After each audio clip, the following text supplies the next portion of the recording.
Yesterday I was listening to something and the guy talked about how he had really high quality problems. He said he was complaining about things like traffic and frustrations at work, and he's like, man, no one has come to my house and taken my children and forced them to be child soldiers. I'm not dying of a terminal disease. I don't live in a place where I'm worried that I might be kidnapped or killed on my way to work. And he said, man, I've got really high quality problems. These aren't really that bad. They're more like inconveniences. But whether you are facing terrible, awful problems or inconvenient problems, the answer is still the same. Look up.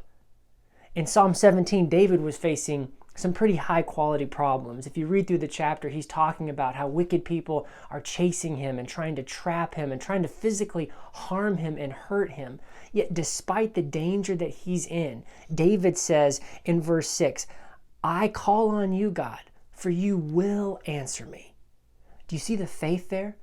David doesn't say, you have answered me, so I know I'm fine. He says, you will. I'm in trouble now, but you will come and rescue me. Verse 7 says, show the wonder of your great love. Hide me in the shadows of your wings.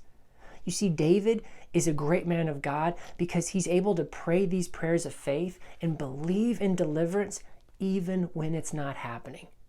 It's easy for us to look at these Bible characters because we know how the story ends and say, well, they had it easy. But they didn't know how their story would end, just like we don't know how our story will end.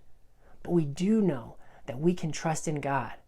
And so even though David didn't know exactly how his story would end, at the very end of it, in verse 15, he says, and I in righteousness will see your face.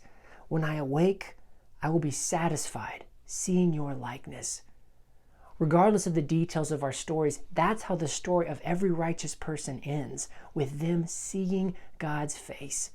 And that's his will for you today. Take that promise, believe in it, and know that God's got this, no matter what problem you're facing. God bless.